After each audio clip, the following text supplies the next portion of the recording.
কৃষ্ণ শংকৰ গুৰু হৰি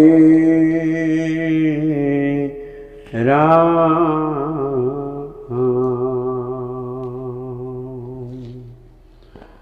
জয় গুৰু শংকৰ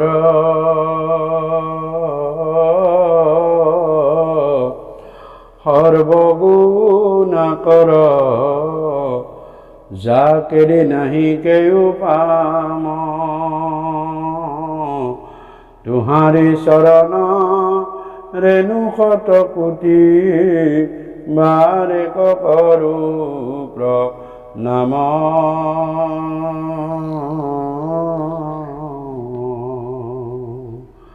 তুহাৰি চৰণ ৰেণু শত কোটি বাৰে কৰো প্ৰণাম।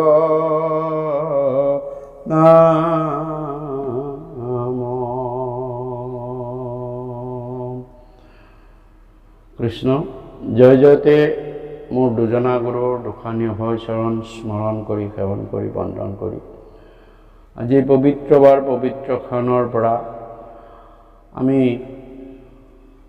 বৈকুণ্ঠৰ পৰম পবিত্ৰ শ্ৰীমদ ভাগৱত শাস্ত্ৰভাগী একাদিক্ৰমে প্ৰথম স্কন্ধৰ পৰা দ্বাদশ স্কন্ধ পৰ্যন্ত সেৱাৰে পাঠ বিশ্লেষণ আলাপ আলোচনা কৰিবলৈ আমি আগবাঢ়িছোঁ। শাস্ত্ৰলী বা বান্ধৱা মাতৃ সমস্ত আমি মোৰ পৰম পূজ্য শ্ৰদ্ধাৰ যি শ্ৰৱণ ভক্তিৰে ভগৱন্ত ঈশ্বৰ কৃষ্ণৰ গুণসমূহ শ্ৰৱণ কৰি ৰাসৱে আমাৰো জীৱন ধন্য কৰিব সেই সমূহ শ্ৰোতামণ্ডলীলৈ আমি সেৱা ধৰিছোঁ আৰু শ্ৰীমদ ভাগৱতৰ প্ৰথম স্কন্ধৰ আৰম্ভ কৰিবলৈ আগবাঢ়িছোঁ। শ্ৰীমদ ভাগৱত মূৰ্তি বৰ্ণন। হে ৰাম বন্ধু পৰম গুৰু মহাভাগৱত কৃপা কৰা কৃপাময় ধৰু চৰণ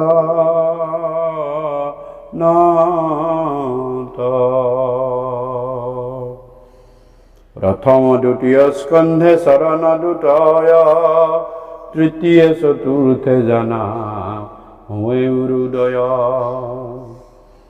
অৰাম নাভি দেখে পঞ্চমে ষষ্ঠেয় বক্ষস্থল সপ্তমে অষ্টমে কৰ কমল যুগল কণ্ঠ দেখে নৱমে দশমে জাৰতুণ্ড একাদশে ললাটে দ্বাদশে ভৈল মুণ্ড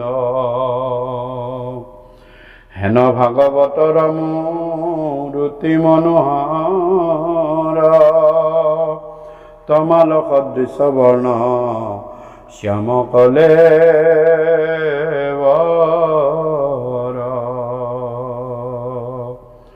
বন্ধু পৰম গুৰু মহাভাগৱত কৃপা কৰা কৃপাময় ধৰু চৰণ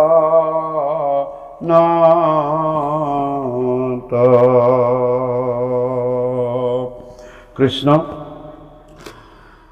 শ্ৰীমদ ভাগৱতৰ পোনপ্ৰথমেই উল্লেখ থকা এই শ্ৰীমদ ভাগৱত মূৰ্তি বৰ্ণন এয়া হৈছে কৃষ্ণদেৱৰ মূৰ্তি আৰু এই মূৰ্তি বৰ্ণন ভাগি পদ্ম পুৰাণৰ পৰা কৃপালু গুৰুৱে আনি ভাগৱতৰ পোনপ্ৰথমে সন্নিৱিষ্ট কৰিছে।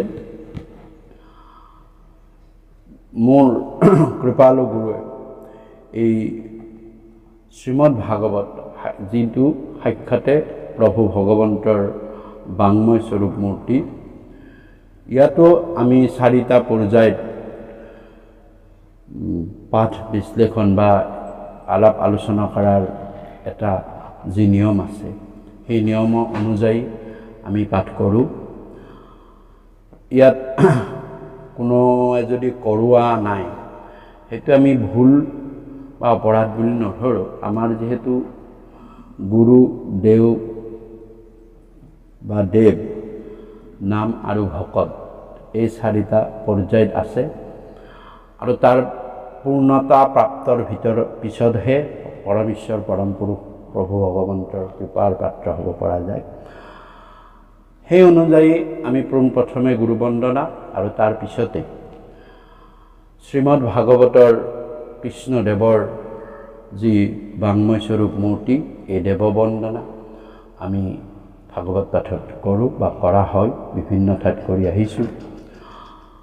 আৰু এই কৃষ্ণদেৱৰ যি বাংময়স্বৰূপ মূৰ্তি শ্ৰীমদ ভাগৱত, মূৰ্তি বৰ্ণনাত এটা সুন্দৰ গভীৰ তাৎপৰ্য আছে। সেই তাৎপৰ্যভাগিও আমি আলোচনা কৰা হৈছে। বিশেষত প্ৰথম দ্বিতীয় স্কন্ধে চৰণ দুতয় বুলি কৈছে, অৰ্থাৎ প্ৰথম চৰণ হৈছে বিশ্বাস আৰু দ্বিতীয় চৰণ হৈছে ভৰসা। তৃতীয় চতুৰ্থে যাৰ ভৈলা উৰুদয়। তৃতীয় স্কন্ধত আৰু চতুৰ্থ স্কন্ধক কৈছে যে উৰুদয়, অৰ্থাৎ বিশ্বাস আৰু ভৰসাৰে আমি আগবাঢ়িলে তাৰ পিছতে আমি লাভ কৰিম যি প্ৰতীকাৰ্থত উৰুৰ কথা কৈছে, সেয়া শক্তি, সেয়া হৈছে আমি শক্তি আৰু বল শক্তি আমি লাভ কৰিম। অৰ্থাৎ ভগৱন্তৰ কৃপাৰ পাত্ৰ হ'বলৈ আমি যদি বিশ্বাস আৰু ভৰসাৰে আগবাঢ়োঁ, তেতিয়া তৃতীয় আৰু চতুৰ্থ স্কন্ধত আমি বল, আত্মবল, আত্মশক্তি আমি লাভ কৰিবলৈ সক্ষম হ'ম। নাভিদেশে পঞ্চম ষষ্ঠ বক্ষস্থল। নাভিদেশক কৈছে পঞ্চম, অৰ্থাৎ নাভি দেশৰ দ্বাৰা আমাক সৃষ্টিৰ কথা কৈছে, যে যিজনে বলৱান আৰু শক্তিমান সেইজনেহে আচলতে সৃষ্টিৰ কাৰ্য কৰিব পাৰে। বলহীন হ'লে আৰু বা শক্তিহীন হ'লে কোনো এটা বস্তুৰেই সৃষ্টি কৰিবলৈ মন নাথাকে বা সেই সৃষ্টি হয়তো পৰিণত নহ'ব পাৰে। যেনেকুৱা কৃষক এজনৰ যদি খেতি বা ফচল কৰিবলৈ হয়, তেওঁ যদি শাৰীৰিকভাৱে বল আৰু শক্তি কিবা কাৰণত নোহোৱা হয় বা অক্ষম হয় বল শক্তিৰে, তেতিয়া তেওঁ ভালদৰে ফচলখিনি বা খেতি পথাৰত কোনো মনোনিৱেশ কৰিব নোৱাৰে। গতিকে ঠিক তেনেদৰে বল আৰু শক্তি লাভৰ পিছতহে সৃষ্টিৰ কথা আহে। আৰু ষষ্ঠেকে বক্ষস্থল। বক্ষস্থলত হৃদয়ৰ বস্তু ভক্তিৰ উৎপন্ন হয়। আৰু বল আৰু সৃষ্টিৰ পিছত যেতিয়া সৃষ্টি কৰা হয়, সৃষ্টিৰ পিছতেই আহে হৃদয়ত ভক্তি। তুমি কৈছে আৰু ভক্তি হৃদয়ৰ বস্তু, গতিকে আমি মনত যেতিয়া ভক্তিৰ উৎপন্ন হ'ব, সেয়া হৈছে ষষ্ঠ স্কন্ধ।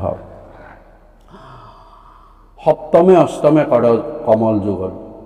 আৰু সপ্তম আৰু অষ্টম স্কন্ধত কৰকমল, অৰ্থাৎ আমি ক'বলৈ গ'লে কৰকমল হৈছে কৰ্ম আৰু সাধনাৰ প্ৰতীক। ভক্তি উৎপন্ন হৈছে আৰু ষষ্ঠ স্কন্ধত, আৰু তাৰপিছত কৰ্ম আৰু সাধনা সেই ভক্তিৰ সহায়ত আমি কৰিব লাগিব। সমস্তখিনি কৰ্ম, যিহেতু আমি গুণময়ী জীৱ, গতিকে সংসাৰ ধৰ্ম পালন কৰা, সংসাৰৰ মাজত থকা, গতিকে সংসাৰ ধৰ্ম পালন কৰিবলৈ কৰ্মৰ কথা আহিব।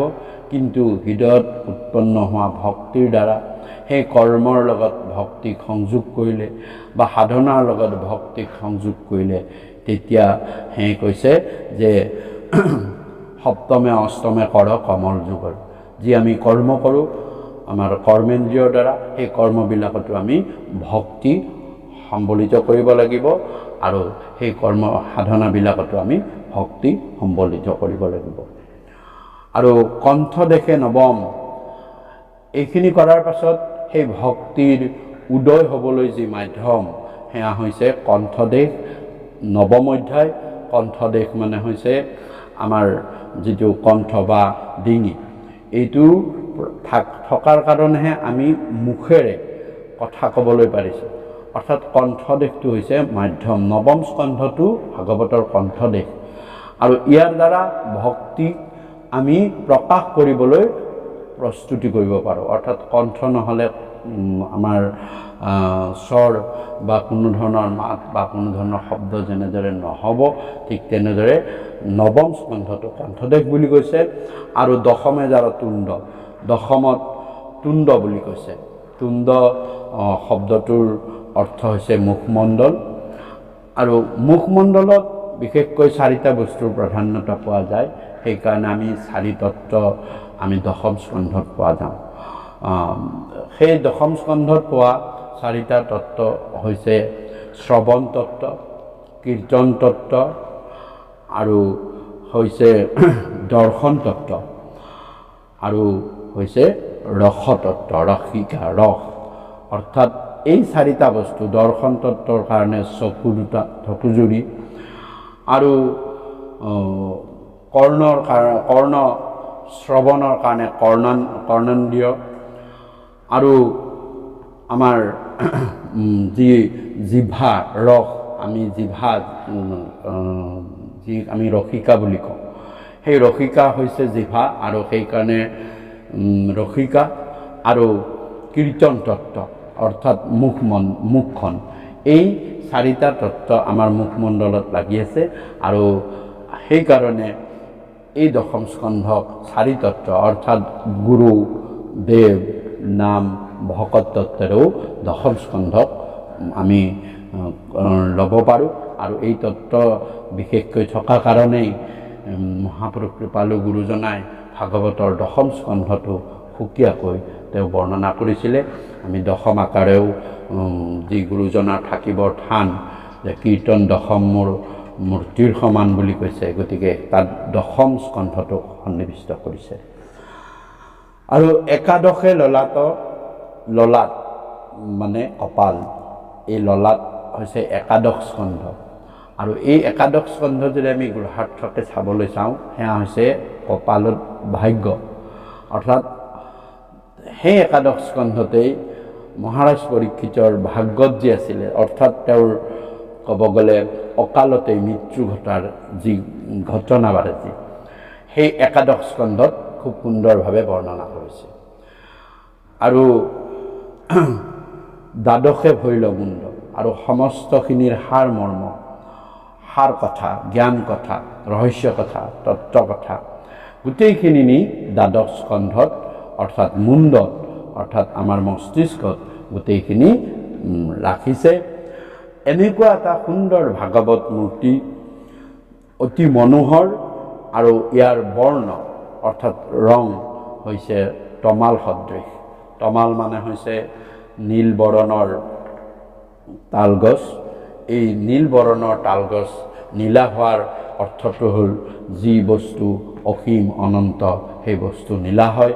প্ৰভু ভগৱন্তৰ লীলা মহিমা সমস্তখিনিয়েই অসীম, আৰু সমস্তখিনি তেওঁৰ মহিমা তেওঁৰ অনন্ত। গতিকেলৈ ভগৱন্ত ঈশ্বৰ কৃষ্ণৰ গাৰ বৰণ যেনেকুৱা নীল আকৃতিৰ, ঠিক তেনেদৰে ভাগৱতো ভগৱন্তৰ বাংময় স্বৰূপ মূৰ্তি। ইয়াৰ মহিমা অনন্ত, ইয়াৰ শক্তি অনন্ত, আৰু ইয়াৰ কৃপা অনন্ত। গতিকে এই আকাৰে প্ৰভু ভগৱন্তৰ বাংময় স্বৰূপ মূৰ্তি, কৃষ্ণদেৱৰ মূৰ্তি ভাগৱত মূৰ্তি হিচাপে প্ৰতিখন ভাগৱততে বৰ্ণনা আছে।